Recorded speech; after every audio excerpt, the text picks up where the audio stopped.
আউযুবিল্লাহি মিনাশ শাইতানির রাজিম বিসমিল্লাহির রহমানির রহিম। আপনারা যেখান থেকে বিশ্ব আলাপনের আজকের আলোচনাটি দেখছেন, সকলকে জানাচ্ছি শুভেচ্ছা ও সালাম। আসসালামু আলাইকুম। গত ২৮ ফেব্রুয়ারি ২০২৬ ইসরায়েলের হামলায় ইরানের সর্বোচ্চ ধর্মীয় নেতা আয়াতুল্লাহ আলী খামেনি শহীদ হয়েছেন। এরপর থেকে নানান প্রশ্ন উত্থাপিত হচ্ছে। ইরানের সর্বোচ্চ ধর্মীয় নেতা কে, তিনি কিভাবে বা নির্বাচিত হন, বা তার ক্ষমতায় বা কি? এসব প্রশ্নের উত্তর খুঁজব আজকের আলোচনা থেকে।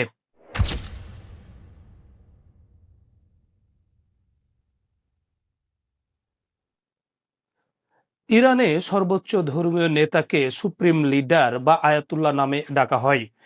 ইরানে ১৯৭৯ সালে ইসলামী বিপ্লবের পর সংবিধানে সুপ্রিম লিডার তথা আয়াতুল্লাহ শব্দটি ব্যবহার করা হয়েছে। আয়াতুল্লাহ এটা কোনো নাম নয়, আয়াতুল্লাহ এটা একটি পদের নাম। শিয়া ধর্মের অনুসারীগণ আয়াতুল্লাহ শব্দের অর্থ করে থাকেন সিনিয়র নেতা, অর্থাৎ ইরানের যিনি সর্বোচ্চ ধর্মীয় নেতার পদ লাভ করবেন তার পদবি হবে আয়াতুল্লাহ। এ পর্যন্ত ইরানে দুইজন সর্বোচ্চ ধর্মীয় নেতার পদ লাভ করেছেন। একজন হচ্ছেন আয়াতুল্লাহ রুহুল্লাহ খমেনি এবং আরেকজন হচ্ছেন আয়াতুল্লাহ আলী খামেনি। এই আয়াতুল্লাহ, তাহলে আমরা বুঝলাম এটি একটি পদের নাম, কোনো ব্যক্তির নাম নয়। তবে এটি ইরানের সংবিধান অনুযায়ী সর্বোচ্চ পদ। ইরানের সর্বোচ্চ ধর্মীয় নেতা বা এ পদটি নির্বাচন করে থাকে অ্যাসেম্বলি অফ এক্সপার্টস, যেটি সুপ্রিম লিডার কাউন্সিল নামে পরিচিত। অ্যাসেম্বলি অফ এক্সপার্টের মোট সদস্য হচ্ছেন ৮৮ জন। এরা প্রতি ৮ বছর পর পর নির্বাচিত হন। অ্যাসেম্বলি অফ এক্সপার্টের সদস্য প্রার্থী কারা হবেন এটি নির্ধারণ করেন ১২ সদস্যের গার্ডিয়ান কাউন্সিল। এ গার্ডিয়ান কাউন্সিলের সদস্য নির্বাচনে প্রত্যক্ষ ও পরোক্ষভাবে ইরানের সর্বোচ্চ ধর্মীয় নেতা ভূমিকা রেখে থাকেন। অ্যাসেম্বলি অফ এক্সপার্টের কোরাম তথা অধিবেশন হওয়ার জন্য ২/৩ সদস্যের উপস্থিত থাকা প্রয়োজন। ২/৩ অর্থাৎ ৮৮ জনের মধ্যে ৫৯ জনের উপস্থিত থাকতে হয়। ৫৯ জন সদস্যের উপস্থিতিতেই ইরানের সর্বোচ্চ ধর্মীয় নেতার পদ নির্বাচন করা যাবে। সেক্ষেত্রে ৪০ জন অ্যাসেম্বলি অফ এক্সপার্টের সদস্য কারো পক্ষে ভোট প্রদান করলে তিনি ইরানের সর্বোচ্চ ধর্মীয় নেতা হিসাবে স্বীকৃতি লাভ করবেন। ইরানের সর্বোচ্চ ধর্মীয় নেতার কি ক্ষমতা রয়েছেন বা এ পদের কি ক্ষমতা রয়েছে, এগুলো নিয়ে নানান ধরনের গুঞ্জন বা আলোচনা রয়েছে। ইরানের যিনি সর্বোচ্চ ধর্মীয় নেতা হয়ে থাকেন তিনি অপরিসীম ক্ষমতার অধিকারী হয়ে থাকেন। তিনি যে সব ক্ষমতাগুলো ভোগ করেন এর মধ্যে কয়েকটি গুরুত্বপূর্ণ হলো: প্রেসিডেন্টকে নিয়োগ দিয়ে থাকেন এবং প্রেসিডেন্টকে অপসারণ করে থাকেন, প্রধান বিচারপতি নিয়োগ দিয়ে থাকেন, তিনি সামরিক বাহিনীর প্রধান এবং সামরিক বাহিনীর অন্যান্য যে প্রধান রয়েছেন তাদের নিয়োগ দেন, যেমন সেনাবাহিনীর প্রধান নিয়োগ দেন, নৌবাহিনীর প্রধান নিয়োগ দেন, বিমান বাহিনীর প্রধান নিয়োগ দেন। আধা সামরিক বাহিনী বাসিদ যেটি রয়েছে তারও প্রধান হচ্ছেন ইরানের সর্বোচ্চ ধর্মীয় নেতা। এছাড়াও যদি কোনো নাগরিকের অপরাধের দণ্ড মওকুফ বা বৃদ্ধি করতে পারেন, এই বিভিন্ন ধরনের গণভোটের আয়োজনে সিদ্ধান্ত নিতে পারেন। ইরানের সর্বোচ্চ ধর্মীয় নেতা তিনি যুদ্ধ, শান্তি বা বিভিন্ন চুক্তির অনুমোদন বা ঘোষণা তিনি করতে পারেন। এছাড়াও বিভিন্ন রাষ্ট্রের গুরুত্বপূর্ণ সিদ্ধান্ত নেওয়ার ক্ষেত্রে ইরানের সর্বোচ্চ ধর্মীয় নেতার ভূমিকা বা মতামত সবচেয়ে গুরুত্বপূর্ণ। ইরানের সর্বোচ্চ ধর্মীয় নেতা যদি হঠাৎ করে পদত্যাগ করেন বা কেউ মারা যান, তাহলে অন্তর্বর্তীকালীন ধর্মীয় নেতা হিসাবে কে দায়িত্ব পালন করবেন এ সম্পর্কে ইরানের সংবিধানের ১১১ নম্বর অনুচ্ছেদে স্পষ্ট ধারণা দেওয়া রয়েছে।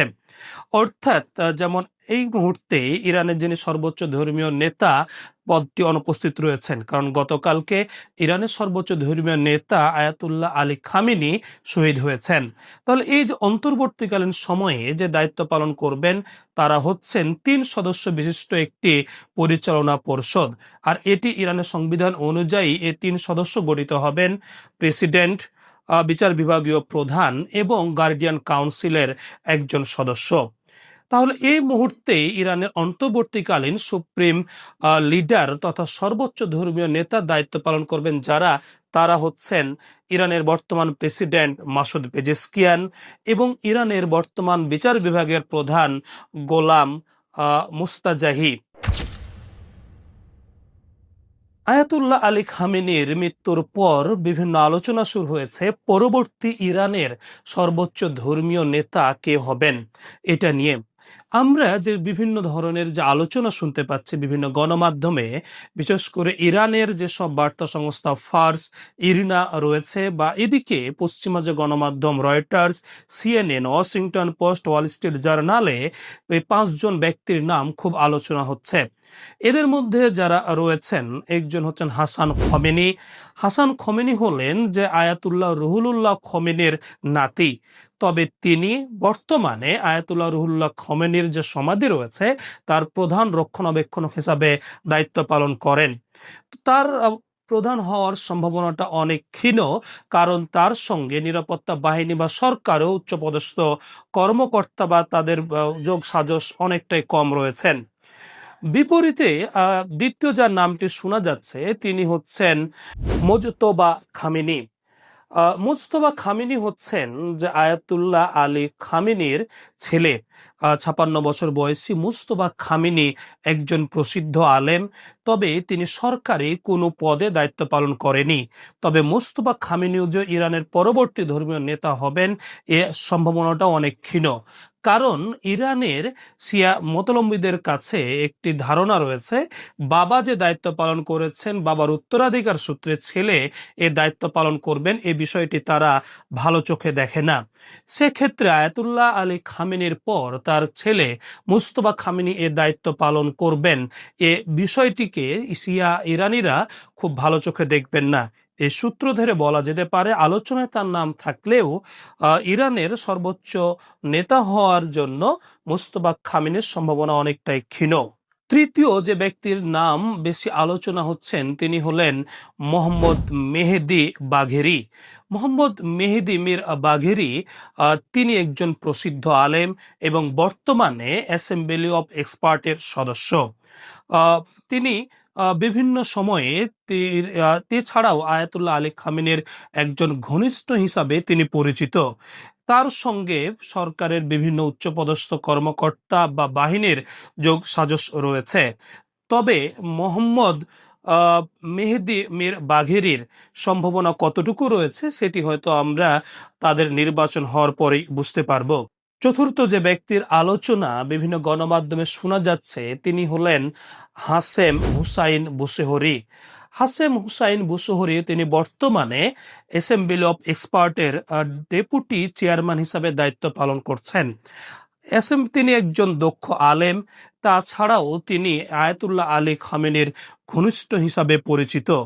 তার ইরানের সর্বোচ্চ ধর্মীয় নেতা হওয়ার সম্ভাবনা অনেকটা উজ্জ্বল বলে বিভিন্ন বিশ্লেষকদের ধারণা। পঞ্চম যে ব্যক্তির নাম শোনা যাচ্ছে বা সবচাইতে যার নাম আলোচিত হচ্ছে ইরানের পরবর্তী সর্বোচ্চ ধর্মীয় নেতা হিসাবে, তিনি হচ্ছেন আলী রেজা আরাফি। আলী রেজা আরাফি তিনি মূলত অ্যাসেম্বলি অব এক্সপার্টের দ্বিতীয় deputy chairman. Ali Reza Arafi তিনি একজন প্রসিদ্ধ আলেম এবং বর্তমানে যেমন তিনি দ্বিতীয় ডেপুটি চেয়ারম্যান হিসেবে দায়িত্ব পালন করছেন, একই সঙ্গে তিনি ইরানের কওমি শিক্ষা ব্যবস্থার প্রধান হিসাবেও দায়িত্ব পালন করছেন। এর আগে তিনি গার্ডিয়ান কাউন্সিলের সদস্য ছিলেন। আলী রেজা আরাফি খুব সাবলীল ভাষায় ফার্সি ছাড়াও আরবি ও ইংরেজিতে কথা বলতে পারেন ও লিখতে পারেন। বিভিন্ন ভাষায় তার 24টি গবেষণা প্রবন্ধ প্রকাশিত হয়েছে। আলী রেজা আরাফিকে বলা হয় একজন আধুনিক ও প্রযুক্তি বান্ধব ব্যক্তি।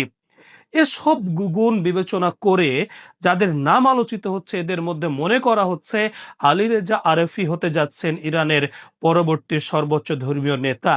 তবে অনেক সময় যেটা দেখা যায় অ্যাসেম্বলি অব এক্সপার্টের ভোটাভুটির মাধ্যমে 5 জনের বাইরেও যে কেউ ইরানের সর্বোচ্চ ধর্মীয় নেতা নির্বাচিত হতে পারেন। এটি হলে আশ্চর্যের কিছু হবে না। ইরানের যিনি সর্বোচ্চ ধর্মীয় নেতা বা সুপ্রিম লিডার থাকেন তার পদের মেয়াদকাল কত, এটা নিয়েও অনেকের মধ্যে কৌতূহল রয়েছে। ইরানের যিনি সর্বোচ্চ ধর্মীয় নেতা থাকেন তার পদের নির্দিষ্ট মেয়াদকাল নেই। তিনি দায়িত্ব গ্রহণ করার পর থেকে চাইলে আজীবন এ পদে তিনি দায়িত্ব পালন করতে পারেন। প্রিয় দর্শক, আপনাদের যদি আলোচনাটি ভালো লেগে থাকে তাহলে অবশ্যই আপনারা বিশ্ব আলাপনের ফেসবুক পেজটি লাইক, ফলো ও শেয়ার দিতে পারেন এবং একই সঙ্গে ইউটিউবে যারা দেখছেন তারা সাবস্ক্রাইব এবং লাইক, কমেন্ট করে আমাদেরকে উৎসাহিত করতে পারেন এবং এটি করলে পরবর্তী যেসব বিশ্ব বাংলাদেশ নিয়ে আলোচনা হবে তা আপনারা সঙ্গে সঙ্গেই দেখার সুযোগ পাবেন। আগামী আলোচনা দেখার আমন্ত্রণ জানিয়ে আজকের মতো শেষ করছি। আল্লাহ হাফেজ। আসসালামু আলাইকুম।